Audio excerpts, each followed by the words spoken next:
Hello दोस्तों, our study note channel में आपका स्वागत है। दोस्तों, हम हिस्ट्री का कुछ टॉपिक देख रहे हैं, मॉडर्न हिस्ट्री का, जिसमें हम लोग बंगाल के गवर्नर जनरल, बंगाल के गवर्नर, भारत का गवर्नर जनरल और भारत का कुछ वायसराय को हम लोग अभी देख लिए हैं पिछले वीडियो में। जो भी लोग नहीं देखे हैं उसको प्ले लिस्ट में जाकर के देख सकते हैं। तो वायसराय जो हम लोग पढ़ लिए थे, आधा से अधिक वायसराय को पढ़ लिए थे, जो कि बहुत लंबा है यह चैप्टर। तो आज जो बचा हुआ है वायसराय, उसको हम लोग देखेंगे और उनसे रिलेटेड जो जो फैक्ट होगा उसको जो है हम देखते हुए समझते हुए आगे बढ़ेंगे। तो दोस्तों आइए हम सीधे बात करते हैं। आपको हम बता दें कि आपको यहाँ पे देखिए, इससे पहले कल का जो वीडियो में है दोस्तों, हमने वायसराय लॉर्ड हार्डिंग तक देख लिया था। यहाँ तक जो है दोस्तों लॉर्ड हार्डिंग तक कल देख लिया था। आज हम बात करने जा रहे हैं, आज के वायसराय हैं हमारा topic Lord Chelmsford.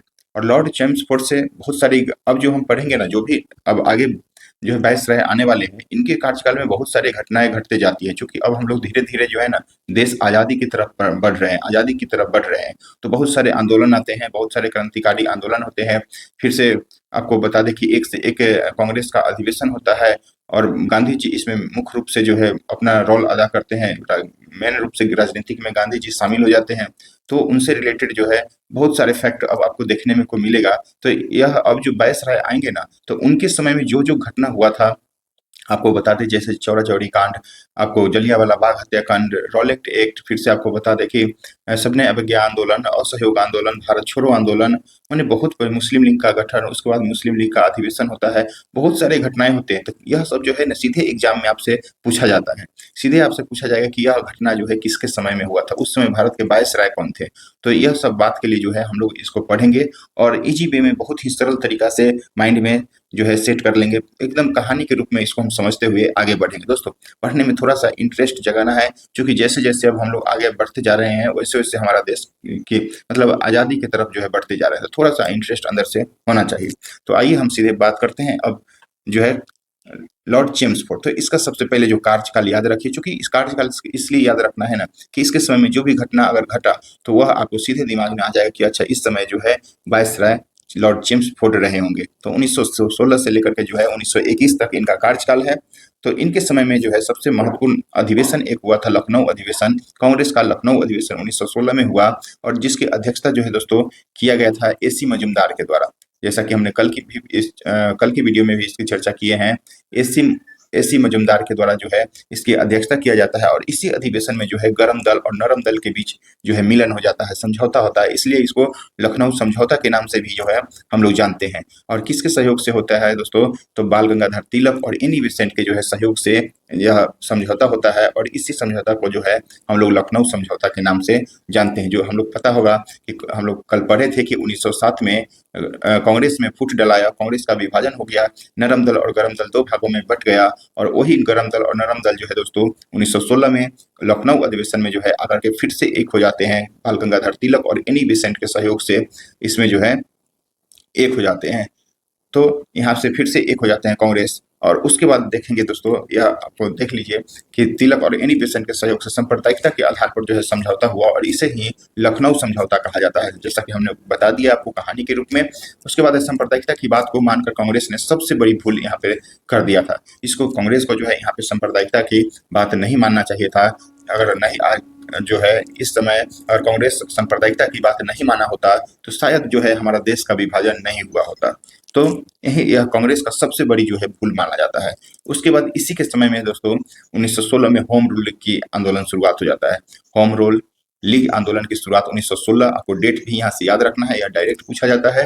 Home rule league आंदोलन कब शुरू हुआ? तो 1916 में, इसको ध्यान में रखना है। संवैधानिक तरीका से स्वशासन की प्राप्ति करना इस आंदोलन का जो है मुख्य लक्ष्य था। इसका स्वशासन की देखिए, होम रूल लीग की मेन लक्ष्य क्या था कि संवैधानिक तरीका से हम क्रांतिकारी नहीं करेंगे, हम जो है जो कोई भी आंदोलन नहीं करेंगे, एक संविधानी जो हमारा संवैधानिक तरीका है उसके द्वारा जो है हम स्वशासन को जो है प्राप्त करेंगे।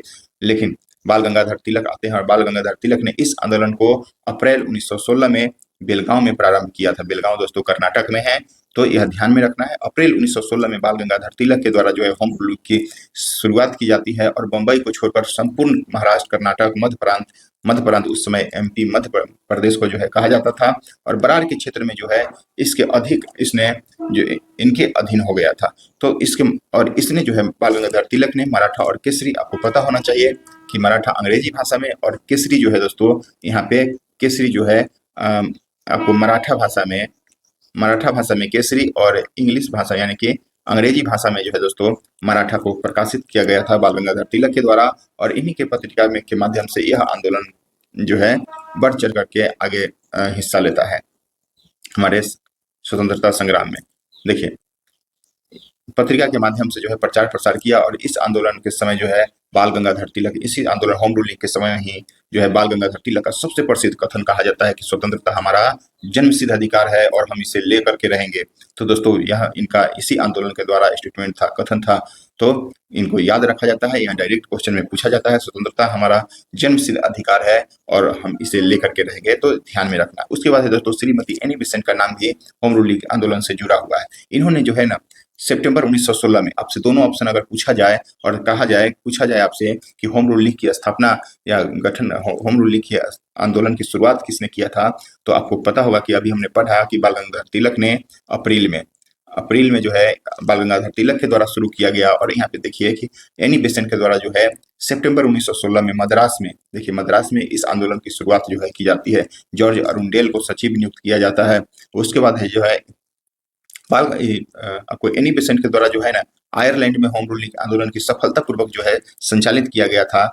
जो तब इनको थोड़ा एक्सपीरियंस था कि कैसे आंदोलन को संचालित किया जाए, तो इसी के आधार पर जो है यह सितंबर 1916 में होम रूल लीग की स्थापना इनके द्वारा शुरुआत किया जाता है। तो आगे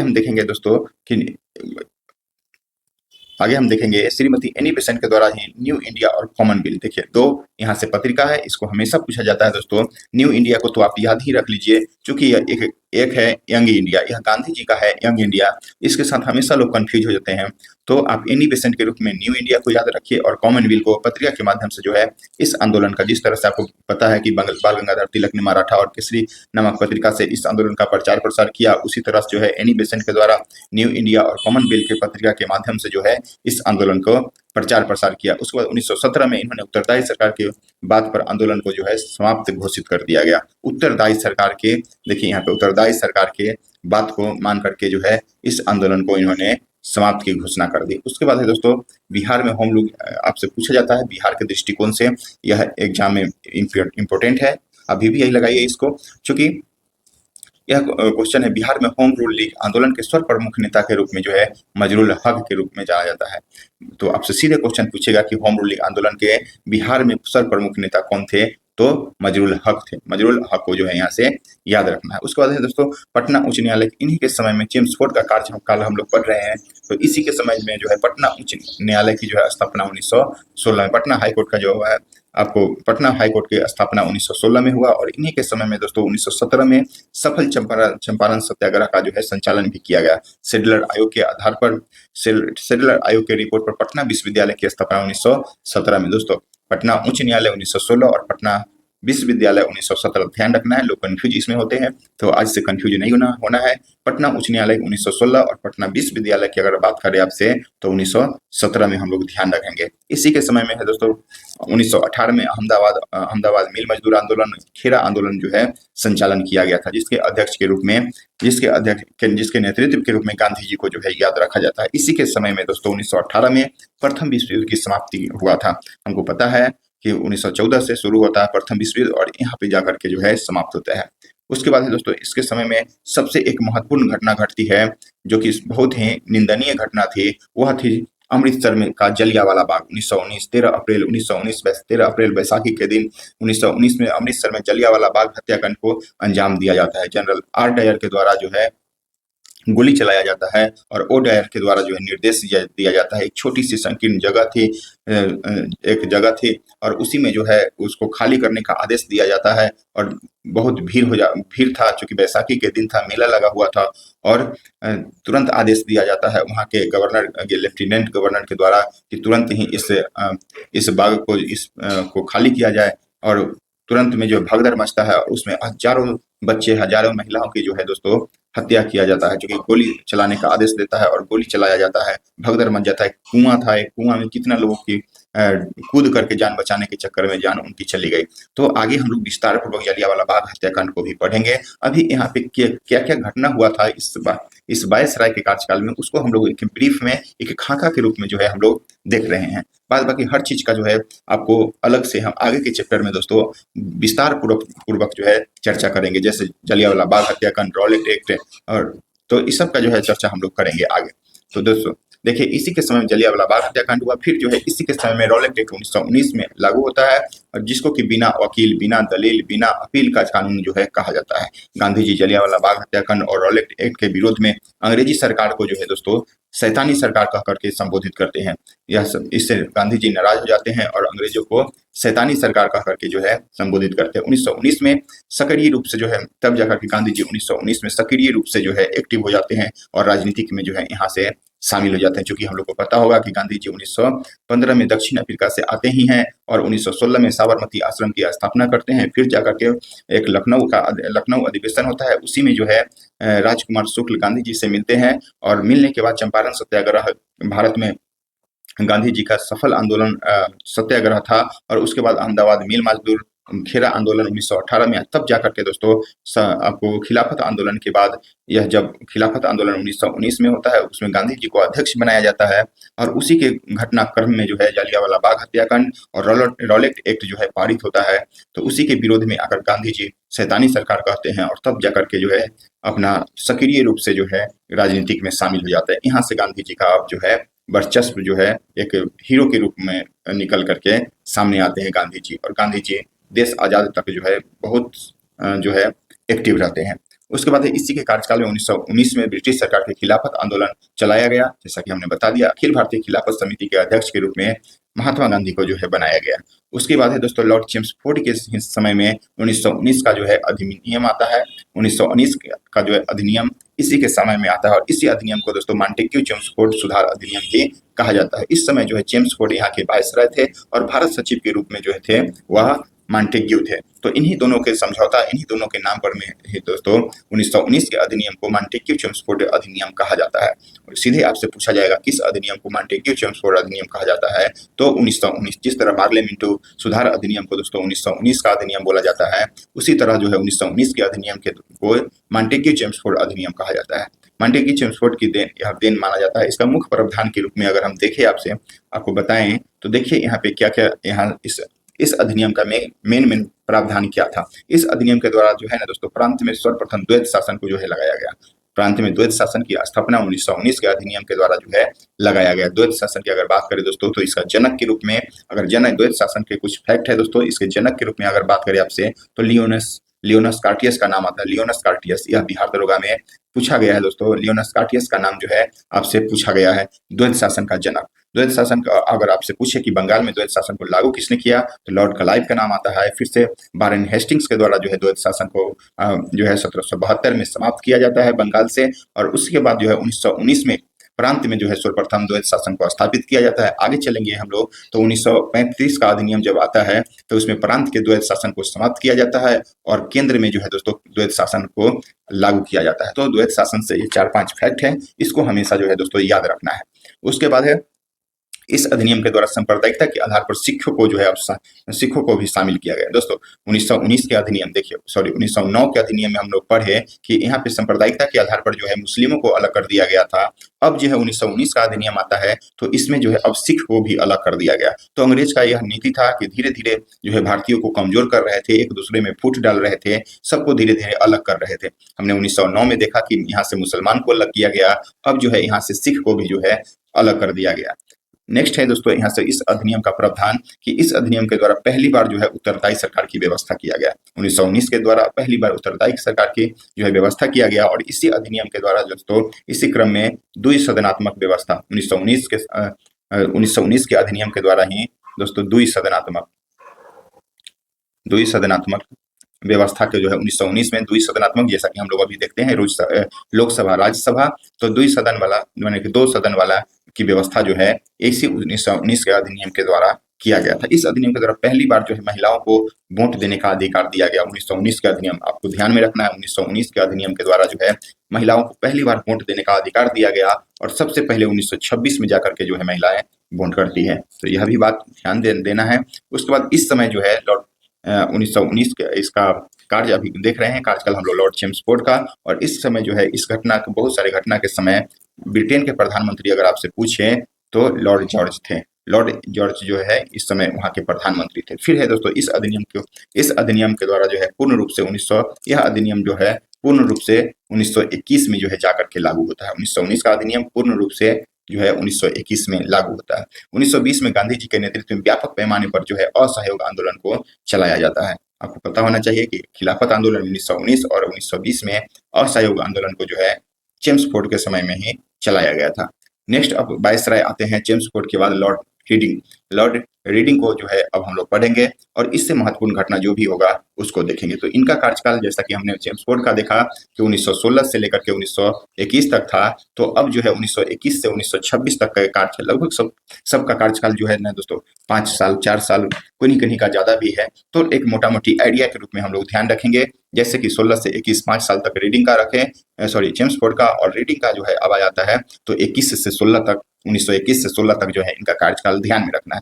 इनके समय में सबसे महत्वपूर्ण घटना जो घटती है वह 5 फरवरी 1922 को चौरा चौरी नामक स्थान पर 22 पुलिसकर्मियों को जो है दोस्तों जिंदा जला दिया जाता है। परिणाम स्वरूप गांधी जी असहयोग आंदोलन को जो है समाप्त कर देते हैं। जैसा कि हमने ऊपर में पढ़े कि असहयोग आंदोलन 1920 में शुरुआत होता है, चेम्सफोर्ड के समय में 1920 में, और जब पूरा देश में फैलने लगता है दोस्तों तो एक जगह उत्तर प्रदेश का यह गोरखपुर जिला का चौरा चौरी नामक जगह पे जो यह इसी आंदोलन के दौरान उग्र भीड़ ने, बहुत सारे भीड़ थे यह आंदोलन का समर्थक कर रहे थे, और उग्र भीड़ ने चौरा चौरी नामक जगह पे एक पुलिस चौकी था, एक थाना था, और उसमें जो है दोस्तों 22 पुलिसकर्मियों को जिंदा जला देते हैं। तो इससे जो है गांधी जी नाराज हो जाते हैं और तब जाकर के जो है एक सप्ताह बाद 12 फरवरी को दोस्तों इस आंदोलन को वापस ले लेते हैं, यह आंदोलन को समाप्त कर देते हैं, क्योंकि गांधी जी अहिंसा के जो है खिलाफ थे। तो इसी कारण नेक्स्ट आगे हम लोग इस सब का चर्चा जो है विस्तार पूर्वक करेंगे। अभी केवल देख रहे हैं कि इनके समय में घटना क्या क्या हुआ था। फिर जो है दोस्तों 1923 में देश बंधु चित्तरंजन दास और मोतीलाल नेहरू के द्वारा जो है स्वराज दल की स्थापना किया जाता है, जिसमें चित्तरंजन दास को अध्यक्ष बनाया जाता है और मोतीलाल नेहरू को जो है दोस्तों सचिव के रूप में यहाँ पे बनाया जाता है। विट्ठल भाई पटेल प्रथम भारतीय थे जो विधानमंडल के अध्यक्ष चुने गए थे। विट्ठल भाई पटेल, इनको याद रखना है क्योंकि यह विधानमंडल में चुने जाने वाले प्रथम अध्यक्ष के रूप में इनको याद रखा जाता है। 1924 की यह घटना है और कांग्रेस का अधिवेशन होता है 1924 में बेलगांव कर्नाटक में है, और इसमें गांधी जी के द्वारा मात्र एक कांग्रेस का अधिवेशन जो किया गया था वह यही बेलगांव अधिवेशन, कांग्रेस का बेलगांव अधिवेशन में गांधी जी के द्वारा जो है इसकी अध्यक्षता किया गया था। तो यहाँ से इंपॉर्टेंट बात है, याद रखना है। उसके बाद सबसे एक और घटना यहाँ पे घटती है कि 1925 में सत्यभक्त नामक व्यक्ति ने कानपुर में भारतीय कम्युनिस्ट पार्टी की स्थापना लॉर्ड रीडिंग के समय में ही करते हैं और स्वयं इसका जो है सचिव बन जाते हैं। तो यहाँ से यह फैक्ट पूछा जाता है, सत्यभक्त नामक व्यक्ति के द्वारा कानपुर में कहाँ पे, तो कभी कभी जगह का भी नाम पूछा जाता है, कभी डेट भी पूछा जाता है, कभी व्यक्ति का नाम भी पूछा जाएगा। तो यहाँ से आपको यह लाइन पूरा याद रखना है। 1925 में सत्यभक्त नामक व्यक्ति ने कानपुर में भारतीय कम्युनिस्ट पार्टी की स्थापना की और स्वयं जो है इसके सचिव बन जाते हैं। 1925 में राष्ट्रीय स्वयं सेवक संघ आरएसएस की स्थापना 1925 में बलीराम केशव, नागपुर में जो है दोस्तों केशव बलीराम हेडगेवार को याद रखा जाता है के द्वारा जो है किया जाता है। यानी कि आरएसएस की स्थापना 1925 में नागपुर में, और किसके द्वारा, तो केशव बलीराम हेडगेवार के द्वारा जो है किया जाता है। तो इसको ध्यान में रखना है, कभी आपसे पूछ सकता है। नेक्स्ट है दोस्तों कानपुर में कांग्रेस का कानपुर अधिवेशन होता है और इसकी अध्यक्षता सरोजिनी नायडू के द्वारा जो है किया जाता है। तो यह अध्यक्षता करने वाली प्रथम भारतीय महिला थी। प्रथम भारतीय महिला की अगर बात करें दोस्तों तो सरोजिनी नायडू का नाम आता है। और इससे भी पहले अगर पूछे आपसे कि कांग्रेस का अध्यक्षता करने वाली प्रथम महिला कौन थी, तो एनी बेसेंट का नाम आता है, जो कि 1917 में कोलकाता अधिवेशन की अध्यक्षता एनी बेसेंट के द्वारा किया जाता है, जो कि कांग्रेस के अधिवेशन में अध्यक्षता करने वाली प्रथम महिला थी और यह जो है यह प्रथम भारतीय महिला सरोजिनी नायडू थी, जो कि 1925 में कानपुर अधिवेशन में अध्यक्षता की थी। तो यहाँ से इस फैक्ट को याद रखा जाता है। नेक्स्ट अगर आपसे बात करें दोस्तों, लॉर्ड इरविन का कार्यकाल हम लोग देखेंगे और इनके समय में जो घटना घटी थी उसको भी हम लोग देख रहे हैं। यहाँ पे 1927 में लंदन में साइमन कमीशन आयोग का गठन किया गया, जो कि फरवरी 1928 में बम्बई पहुंचा, भारत के बम्बई पहुंचा और वहां पे जो है भारतीयों में के द्वारा इसमें जो है एक भी भारतीय को शामिल नहीं किया गया था, इसलिए इसको सभी जगह पर जो है विरोध किया गया। 1927 में all India state police conference का गठन जो है किया गया। उसके बाद 1928 में मोतीलाल नेहरू ने नेहरू रिपोर्ट प्रस्तुत किया। नेहरू रिपोर्ट यहाँ पे मोतीलाल नेहरू से संबंधित है, 1928 में आया था और अपना रिपोर्ट प्रस्तुत किए, जिसमें प्रथम लक्ष्य को जो है स्वायत्त शासन और दूसरा लक्ष्य को जो है दोस्तों पूर्ण स्वतंत्रता घोषित किया गया। तो यही यहाँ पे यह गलत कर दिए थे, जो कि इसी से तो तब जाकर के इनके खुद का पुत्र जो थे मोतीलाल नेहरू का पुत्र पंडित जवाहरलाल नेहरू जो थे वह नाराज हो जाते हैं इस रिपोर्ट से, क्योंकि उनका कहना था कि प्रथम लक्ष्य के रूप में पूर्ण स्वतंत्रता को, प्रथम लक्ष्य जो है हमारा पूर्ण स्वतंत्रता रहना चाहिए, उसके बाद जो है स्वायत्त शासन दूसरा लक्ष्य रहना चाहिए था। तो पहले बार पूर्ण स्वतंत्रता की बात जो है इसमें कहा गया और केवल प्रथम और दूसरे के चलते जो है यह रिपोर्ट जो है विफल हो गया था। उसके बाद है बारदौली सत्याग्रह। आप लोग को पता होना चाहिए कि सरदार वल्लभ भाई पटेल के द्वारा गुजरात में यह चलाया गया आंदोलन था, जो सफल किसान आंदोलन था। इसकी अध्यक्षता जो है इसकी सफलता बारदौली की महिलाओं ने जब बारदौली सत्याग्रह सफल हो जाते हैं तो बारदौली की महिलाओं के द्वारा जो है सरदार की उपाधि सर वल्लभ भाई पटेल को जो है दिया जाता है। तो यह क्वेश्चन पूछा जाता है। अगर आपसे कभी ऑप्शन में पूछा जाए बारदौली की महिलाओं न दे करके सीधे अगर क्वेश्चन पूछा जाए कि वल्लभ भाई पटेल को सरदार की उपाधि किसने दिया था, अगर ऑप्शन में बारदौली महिलाएं नहीं है, अगर गांधी जी है, तो आपको गांधी जी भी सही आंसर माना जाता है, क्योंकि इन्हीं के द्वारा जो है दिलवाया गया था और दिया गया था इनके सहयोग से। तो ध्यान रखना है इस बात को। उसके बाद वल्लभ भाई पटेल को लौह पुरुष तथा भारत का जो है बिस्मार्क भी कहा जाता है। 1929 में कांग्रेस का ऐतिहासिक अधिवेशन होता है, लाहौर अधिवेशन, जो कि पूर्ण स्वराज का इसमें लक्ष्य का घोषित किया जाता है। दोस्तों हम लोग को पता है कि 1929 में कांग्रेस का लाहौर अधिवेशन रावी नदी के तट पर हुआ और पहली बार जो है यहाँ पे रावी नदी के तट पर झंडा फहराया गया और इसी में प्रथम बार जो है प्रथम स्वतंत्रता दिवस मनाने की घोषणा किया गया कि प्रत्येक 26 जनवरी को अब जो है स्वतंत्रता दिवस मनाया जाएगा और इसी के दौरान जो है प्रथम स्वतंत्रता दिवस जो है 26 जनवरी 1930 को मनाया भी गया और इसकी अध्यक्षता जो है पंडित जवाहरलाल नेहरू के द्वारा किया गया। तो न जाने कितने बार यह क्वेश्चन जो है पूछ लिया गया है, तो आपको यहाँ से ध्यान रखना है। विशेष रूप से इसकी चर्चा डिटेल्स रूप में हम आगे भी करेंगे। उसके बाद है दोस्तों गांधी जी ने 12 मार्च 1930 में, यह सब कार्यकाल किनका है दोस्तों, तो लॉर्ड रीडिंग अभी हम लोग पढ़ रहे हैं। गांधी जी ने 22 मार्च 1930 में साबरमती से दांडी के यात्रा शुरू किया और 6 अप्रैल 1930 में सबने अवज्ञा आंदोलन की जो है शुरुआत करते हैं दांडी पहुंच करके, जो कि 24 दिन का यात्रा, यह बीपीएससी में क्वेश्चन पूछा गया है दोस्तों। गांधी जी के द्वारा 24 दिन का यात्रा किया जाता है, जो कि लगभग 340 मील की दूरी तय कर करके 5 अप्रैल को पहुंचते हैं और 6 अप्रैल को जो दोस्तों नमक कानून को तोड़ते हैं और सबने अवज्ञा आंदोलन की शुरुआत जो है यहीं से करते हैं। तो यह भी घटना जो है लॉर्ड रीडिंग के काल में हुआ था। उसके बाद है 1930 में लंदन में प्रथम गोलमेज सम्मेलन का जो है आयोजन किया जाता है। यह कांग्रेस इसमें शामिल नहीं हुआ था प्रथम गोलमेज सम्मेलन में। उसके बाद है दोस्तों 1931 में 5 मार्च 1929 को 5 मार्च 1931 में गांधी इरविन समझौता हुआ और द्वितीय गोलमेज सम्मेलन में जो है दोस्तों शामिल होने के लिए गांधी जी जाते हैं लंदन। उसके बाद एक और फैक्ट यहाँ पे है कि 1931 में दरभंगा के महाराज कामेश्वर सिंह ने द इंडियन नेशन अखबार का जो है प्रकाशन पटना से किया था। तो इस फैक्ट को याद रखना है।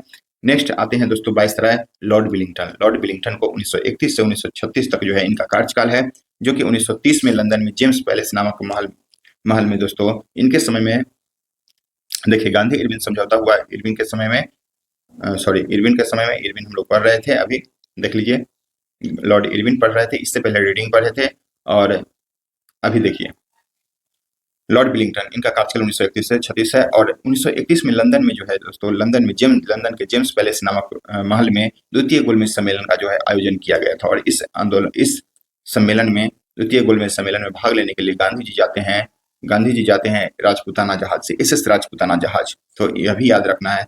तो आयोजन किया गया जिसके अध्यक्ष जो है ब्रिटेन के प्रधानमंत्री रेमजे मैकडोनाल्ड को जो है यहाँ से याद रखा जाता है।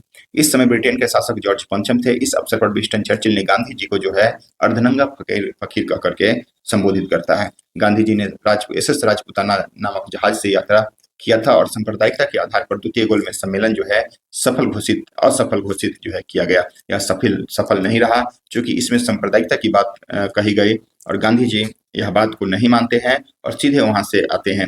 तो इसी में दोस्तों 11 सूत्री मांग भी किया जाता है गांधी जी के द्वारा। तो किसी भी बात को नहीं माना जाता है। तो गांधी जी का कथन एक यहीं से निकल के आता है कि मैंने रोटी मांगी लेकिन बदले में मुझे पत्थर मिला। तो यह सब आगे भी हम लोग चर्चा करेंगे। नेक्स्ट है दोस्तों 1931 में दरभंगा महाराज कामेश्वर सिंह, जैसा कि हम चर्चा कर लिए। द इंडियन नेशन का प्रकाशन जो है पटना से किया गया था। 1932 में लंदन में ही तृतीय गोलमेज सम्मेलन का भी आयोजन किया गया। तो यह डेट भी यहाँ से याद रखा जाता है। तीनों गोलमेज सम्मेलन में दोस्तों भाग लेने वाले एकमात्र भारतीय जो है बाबा साहेब भीमराव अम्बेडकर थे। तो इनको याद रखा जाता है। 1932 में ब्रिटेन के प्रधानमंत्री रैमजे मैकडोनाल्ड ने हरिजन को अलग करने के लिए सांप्रदायिकता अधिनियम की घोषणा किया, जिसको जो है मैकडोनाल्ड अधिनिर्णय भी कहा गया है। 1932 में बाबा साहेब अम्बेडकर और गांधी जी के बीच पुनः समझौता हुआ और हरिजन के लिए सीटों की संख्या बढ़ा करके 171 से लेकर के 71 से लेकर के 147 कर दिया गया। तो इसको ध्यान में रखना है। इस सीट कभी कभी डाटा पूछा जाता है कि सीटों की संख्या बढ़ा करके गांधी इरविन के बीच जो समझौता हुआ था पूना पैक्ट के द्वारा हरिजन की संख्या सीटों की संख्या जो है 71 से बढ़ा करके कितना किया गया, तो 147। यह बात को ध्यान में रखना है। नेक्स्ट है दोस्तों, इसी अवसर पर गांधी जी अछूतों को जो है हरिजन कहते हैं। हरिजन मतलब भगवान का भक्त, हरिजन मतलब हरिजन जन, हरि मतलब भगवान और जन मतलब भक्त। तो भगवान का भक्त अछूतों को गांधी जी के द्वारा कहा गया था। बाबा साहेब अम्बेडकर ने सर्वप्रथम अछूत शब्द का जो है प्रयोग किए थे। इसी के समय में 1935 का अधिनियम भी लाया गया था। उसके बाद आते हैं दोस्तों लॉर्ड लिन लिथगो। इनका कार्यकाल दोस्तों देखिए तो 1936 से लेकर के जो है 44 तक इनका कार्यकाल है। 1936 से 1944 तक इनका कार्यकाल है। इनके समय में जो है दोस्तों 1935 का अधिनियम पूर्ण रूप से 1937 में जो है लागू होता है, जिसमें जो है दोस्तों 321 अनुच्छेद 10 भागों में विभाजित किया गया। इसके लिए मुख्य प्रावधान जो है निम्नलिखित है। इस अधिनियम के द्वारा सर्वप्रथम केंद्र में द्वैध शासन जो है लगाया गया, जैसा कि हमने द्वैध शासन से चर्चा कर लिया गया है। आपको केंद्र में द्वैध शासन जो है लगाया गया 1935 में और प्रांत में जो है समाप्त किया गया। इस अधिनियम के द्वारा जो है अब सांप्रदायिकता के आधार पर हरिजनों को जो है हिंदियों, अब देखिए यहाँ पे हमने 1919 में मुस्लिमों को अलग देखा, 1909 में मुस्लिम को अलग देखा, 1919 में जो है दोस्तों सिखों को अलग देखा। अब यहाँ पे देखिए कि हरिजनों को भी 1935 के अधिनियम के द्वारा अब जो है हिंदुओं से अलग किया गया। इस अधिनियम के द्वारा बर्मा को भारत से भी अलग किया गया। यह भी देखिए कि इसी अधिनियम के द्वारा दोस्तों बर्मा को भारत से अलग किया गया और इस अधिनियम के द्वारा प्रांतों में द्वैध शासन को समाप्त किया गया। इस अधिनियम के द्वारा एक संघीय न्यायालय की स्थापना भी किया गया 1935 के अधिनियम के द्वारा। उसके बाद है इसी अधिनियम के द्वारा बिहार से जो है उड़ीसा को 1936 में अलग किया गया। इस अधिनियम के द्वारा यानी कि 1935 के अधिनियम के द्वारा दोस्तों भारतीय रिजर्व बैंक का गठन यंग हिल्टन समिति के द्वारा जो है की सिफारिश पर किया जाता है और किया गया और बिहार अलग राज्य जो है यहाँ पे जो है बनता है। नेक्स्ट अगर बात करें हम आपसे 1935 के अधिनियम के द्वारा 1937 में जो है दोस्तों 11 प्रांतों में चुनाव होता है और जिसमें बंगाल और पंजाब में कांग्रेस की सरकार नहीं बनती है। तो यह ध्यान रखना है आपको। यहाँ से क्वेश्चन बिहार दरोगा में पूछा गया है कि बंगाल और सीधे पूछा था कि कितने प्रांत में जो है कांग्रेस का सरकार बना था। तो यहाँ पे हम लोग देख रहे हैं कि बंगाल और 11 प्रांत में जो है दोस्तों 11 प्रांत में कांग्रेस, आगे हम लोग इसका विशेष रूप से चर्चा करेंगे। यहाँ पे 11 प्रांत में चुनाव हुआ था जिसमें बंगाल और पंजाब में जो है सरकार नहीं बना था। कुछ जगह पे मिली-जुली सरकार बनी थी और कुछ जगह पे दोस्तों 6 जगह पे लगभग पूर्ण बहुमत से कांग्रेस की सरकार बना था। तो यह सरकार संयुक्त देखिए पंजाब में दोस्तों कृषक प्रजा पार्टी और संघवादी दल की संयुक्त सरकार बनी और बंगाल में जो है दोस्तों मुस्लिम लीग ने कई दलों के साथ मिल करके सरकार बनाई। यह सरकार जो है 28 महीना तक जो है मात्र चला था। 28 महीना तक ही यह सरकार जो है चल पाया था, क्योंकि 1935 के अधिनियम के को दोस्तों यहाँ पे देखिए 1935 के अधिनियम को दास्ता का नया चार्टर कहा जाता है। देखिए एक मिनट, इस अधिनियम को 1935 के अधिनियम को दोस्तों देखिए 1935 के अधिनियम को जवाहरलाल नेहरू के द्वारा जो दास्ता का नया चार्टर कहा गया है। दास्ता का नया चार्टर एक्ट जो है चार्टर कहा गया है जब 1935 के अधिनियम को। उसके बाद 1939 में द्वितीय विश्व युद्ध शुरू हुआ तथा अंग्रेजी सरकार ने मंत्रिमंडल से परामर्श लिए बिना जो है सभी भारतीयों को युद्ध में जो है शामिल कर देता है। जब दोस्तों जब द्वितीय विश्व युद्ध जो है ना 1939 में शामिल होता है, उस समय कांग्रेस का सरकार मंत्रिमंडल था और उसमें अंग्रेजी लोग जो है ना बिना कांग्रेस के अनुमति से भारतीयों को जो है विश्व युद्ध में शामिल कर देते हैं। कांग्रेस का मंत्रिमंडल नाराज हो जाती है और 28 महीने के बाद जो है इस्तीफा दे देते हैं और इस्तीफा 1939 में इस्तीफा देते हैं। और जब यह इस्तीफा देते हैं तो मुस्लिम लीग के द्वारा जो है एक मुक्ति दिवस मनाया जाता है और मुस्लिम लीग बहुत खुश होते हैं और उनके द्वारा मुस्लिम लीग के द्वारा जो है दोस्तों यहाँ पे मुक्ति दिवस जो है मनाया जाता है। 1940 में गांधी जी ने व्यक्तिगत सत्याग्रह की शुरुआत किया और जिसमें प्रथम सत्याग्रही के रूप में विनोबा भावे को और दूसरे सत्याग्रही के रूप में जवाहरलाल नेहरू को जो है बनाया गया। और यहाँ से एक फैक्ट याद रखिए, तीसरे अभी तक नहीं पूछा गया है, लेकिन अगर आपसे पूछ दिया जाए तो ब्रह्मदत्त जो है तीसरे व्यक्ति थे, जो तीसरे सत्याग्रही व्यक्ति के रूप में ब्रह्मदत्त को याद रखना है। और उसके बाद लाहौर अधिवेशन होता है मुस्लिमों का 1940 में, मुस्लिम लीग का ऐतिहासिक अधिवेशन होता है और इसी में पहली बार जो है पाकिस्तान की मांग 1940 लाहौर अधिवेशन में जो है किया गया और इसके अध्यक्ष जो है मोहम्मद अली जिन्ना को जो है बनाया गया था। लाहौर अधिवेशन 1940 जिसकी अध्यक्षता मोहम्मद अली जिन्ना ने किया और इसी में जो है पाकिस्तान शब्द की मांग जो है किया गया था। आगे उसके बाद है पाकिस्तान शब्द का जनक के रूप में दोस्तों चौधरी रहमत अली को जो है जाना जाता है। नाउ और नेवर पैम्पलेट रहमत चौधरी अली ने जो है लिखा था। इसमें सर्वप्रथम पाकिस्तान का जो है उल्लेख किया गया था। नाउ और नेवर पैम्पलेट जो है किसके द्वारा, तो रहमत चौधरी अली के द्वारा और इसी में जो है सबसे पहले जो है पाकिस्तान शब्द का जो है उल्लेख किया गया था। 1942 में क्रिप्स मिशन को लाया गया और जिसमें सांप्रदायिकता की बात को शामिल किया गया था, इसलिए कांग्रेस ने इसको मानने से जो है इनकार कर देते हैं। उसके बाद क्रिप्स मिशन के संदर्भ में जो है गांधी जी का कथन है, यह एक ऐसा चेक है जिसका बैंक जो है दिवालिया हो चुका है। Post dated cheque Gandhi ji ने क्रिप्स प्रस्ताव को जो है कहे थे। 1943 में मुस्लिम लीग ने कराची अधिवेशन में बांटो और भागो का नारा जो है कराची अधिवेशन में देता है मुस्लिम लीग के द्वारा। जो है सीधे आपसे पूछा जाएगा कि बांटो और भागो, जिस तरह से 1942 में भारत छोड़ो आंदोलन का नारा गांधी जी के द्वारा दिया गया था, उसी तरह मुस्लिम लीग का कराची अधिवेशन 1943 में बांटो और भागो का नारा जो है दिया गया। तो इसको ध्यान में रखना है। लॉर्ड लिनलिथगो ने गांधी जी के आंदोलन को राजनीतिक फिरौती कहा था। लिनलिथगो के द्वारा गांधी जी के आंदोलन को जो है राजनीतिक फिरौती कहा जाता है। यह स्टेटमेंट कभी पूछा जाता है तो यह ध्यान में रखना है। लॉर्ड बेवेल 1944 से 47 तक जो है लॉर्ड बेवेल रहते हैं। यह महत्वपूर्ण व्यक्ति के रूप में, क्योंकि अब हम लोग जो है आजादी के बहुत करीब पहुंच गए थे। बेवेल योजना इसके समय में एक आते हैं। बेवेल योजना 1945 में लॉर्ड बेवेल ने शिमला में एक सर्वदलीय सम्मेलन आयोजित किया गया जिसको कि शिमला सम्मेलन कहा। देखिए सीधे आपसे फैक्ट के रूप में पूछा जाएगा शिमला सम्मेलन कब हुआ, तो 1945। लेकिन अगर आपको ध्यान रखना है यहाँ से कि 1972 में दोस्तों 1972 में शिमला समझौता हुआ था। समझौता की बात करें तो 1972 और शिमला सम्मेलन की बात करें तो 1945 जो है यहाँ से याद रखना है। मोहम्मद अली जिन्ना ने की सांप्रदायिकता की बात को लेकर के शिमला सम्मेलन को भी जो है असफल घोषित किया गया। 1945 में द्वितीय विश्व युद्ध समाप्त हुआ, तब जो है अमेरिका और चीन के द्वारा जो ब्रिटेन पर भारत को स्वतंत्र करने का जो है दबाव बनाया गया। उसके बाद जो है कैबिनेट मिशन 1946 आता है। इसमें 3 व्यक्ति शामिल थे, लॉर्ड पेंथिक लॉरेंस, एबी अलेक्जेंडर और स्टॉफर्ड क्रिप्स, जिसमें जो है पेंथिक लॉरेंस को अध्यक्ष बनाया गया था। दोस्तों हमेशा पूछा जाता है क्वेश्चन कि इनमें कौन शामिल नहीं थे, तो यह तीनों व्यक्ति का जो है नाम यहाँ से याद रखा जाता है। विशेष रूप से हम चर्चा आगे भी इसका डिटेल से करेंगे। कैबिनेट मिशन के अध्यक्ष के रूप में आपको बताया पेंथिक लॉरेंस को जो है याद रखा जाता है। इसी मिशन के रिपोर्ट के आधार पर भारतीय संविधान सभा का जो है कैबिनेट मिशन के आधार पर ही किया गया था और सितंबर 1946 में मिशन के रिपोर्ट को कांग्रेस ने मानते हुए अंतरिम सरकार का गठन 2 सितंबर 1946 को जो है किया गया। उसके पाकिस्तान का उल्लेख नहीं होने पर मुस्लिम लीग ने कैबिनेट मिशन के रिपोर्ट को मानने से इनकार कर दिया और प्रत्यक्ष कार्यवाही दिवस के रूप में जो है मुस्लिम लीग के द्वारा मनाया गया। प्रत्यक्ष कार्यवाही दिवस में इसमें 1946 में दोस्तों देखिए 1946 मुस्लिम लीग ने प्रत्यक्ष कार्यवाही दिवस प्रारंभ किया और सिलहट और नुआखली में 7000 हिंदुओं को जो है कत्ल कर दिया था ये लोग।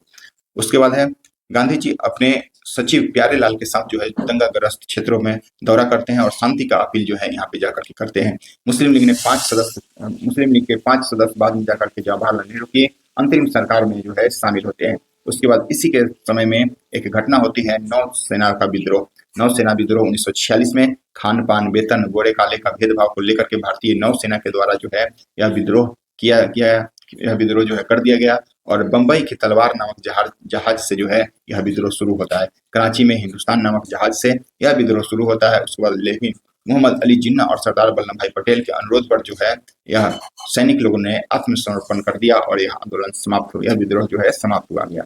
उसके बाद सबसे इंपॉर्टेंट व्यक्ति यहाँ पे लॉर्ड माउंटबेटन आते हैं और इसी के समय में जो है अपना देश भारत आजाद हो जाता है। इस समय ब्रिटेन के जो है प्रधानमंत्री क्लीमेंट एटली की सरकार थी और इसने जून 1948 से पहले भारत को स्वतंत्र करने का घोषणा भी जो है कर दिया गया था।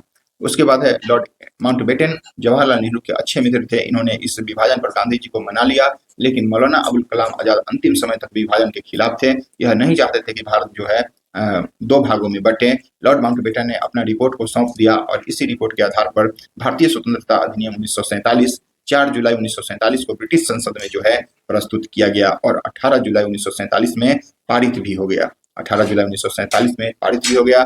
तब जाकर के भारतीय स्वतंत्रता अधिनियम 1947 इसका जो है मुख्य प्रावधान के रूप में हम लोग देखें तो इस अधिनियम का प्रावधान मेन रूप से था कि 14 अगस्त 1947 को पाकिस्तान और 15 अगस्त 1947 को जो है भारत को स्वतंत्र राष्ट्र के रूप में स्थापित कर दिया जाएगा। उसके बाद पाकिस्तान के प्रथम प्रधानमंत्री यहाँ लियाकत अली और गवर्नर जनरल के रूप में मोहम्मद अली जिन्ना को जो है बनाया गया। इस अधिनियम में यह व्यवस्था किया गया कि भारत और पाकिस्तान राष्ट्रमंडल का सदस्य बना रहना चाहता है या नहीं चाहते हैं तो उन पर जो है यह डिपेंड करता है। अगर आप राष्ट्रमंडल का सदस्य बनना रहना चाहते हैं तो रहिए, अदरवाइज नहीं मन है तो नहीं रहिए। इस अधिनियम में जो है यह व्यवस्था किया गया कि जब तक भारत का संविधान पूर्ण रूप से लागू नहीं हो जाएगा तब तक जो है दोस्तों 1935 के अधिनियम से जो है काम चलाया जाएगा। इसीलिए 1935 के अधिनियम से ही दोस्तों लगभग 75 से 80% जो है संविधान हमारे भारतीय संविधान में इसी अधिनियम से बात को जो है लिया गया है। इस अधिनियम के द्वारा अगर बात करें आपसे, इस अधिनियम के द्वारा भारतीय राज्यों को यह स्वतंत्रता दिया गया कि वह भारत या पाकिस्तान में शामिल हो सकते हैं या स्वतंत्र भी रह सकते हैं। सरदार वल्लभ भाई पटेल की अध्यक्षता में राज्य विभाग का स्थापना किया गया और सरदार वल्लभ भाई पटेल के प्रयास से दोस्तों अधिकांश राज्य जो है भारत में शामिल हुए। हैदराबाद, जूनागढ़ और कश्मीर यह 3 ऐसे जो है राज्य थे वह शामिल नहीं हुए थे। बाद में जाकर के दोस्तों यह हैदराबाद को पुलिस कार्रवाई के रूप में और जूनागढ़ को जन्म संग्रह से और विलय पत्र के द्वारा कश्मीर को भी भारत में जो है मिला लिया गया। उसके बाद सबसे अंतिम गवर्नर जनरल या वायसराय के रूप में दोस्तों हम लोग देखेंगे सी राजगोपालाचारी, इनको राजा जी के नाम से भी जाना जाता है। यह प्रथम स्वतंत्र भारत के प्रथम एवं अंतिम भारतीय गवर्नर के रूप में जो है जाना जाता है। स्वतंत्र भारत के प्रथम एवं अंतिम भारतीय गवर्नर जो है यह सी राजगोपालाचारी है।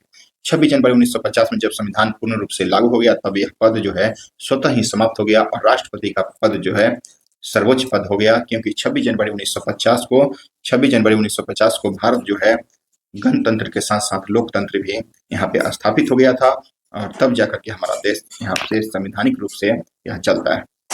तो दोस्तों यही था वायसराय। हम लोग गवर्नर जनरल, वायसराय, भारत के वायसराय सबको देख लिए जितना भी थे और यहाँ पे हम लोग एक डाटा के रूप में, एक खाका के रूप में हम लोग समझे। अब जो है मेन रूप से जो आंदोलन आते हैं, जो घटना घटती है उस सबको जो है विशेष रूप से चर्चा करेंगे आगे की वीडियो में। आज के लिए इतना ही।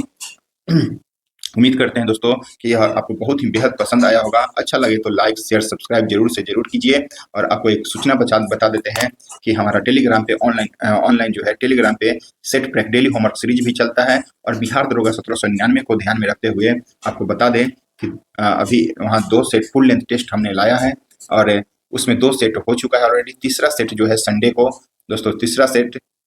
को जो है आपको बता दें 9 नवंबर को जो है दोस्तों तीसरा सेट जो है 1 बजे दिन से लाया जा रहा है। जो भी लोग अगर फुल लेंथ टेस्ट देना चाहते हैं बिहार दरोगा का, वह अगर मेरे Telegram channel our study notes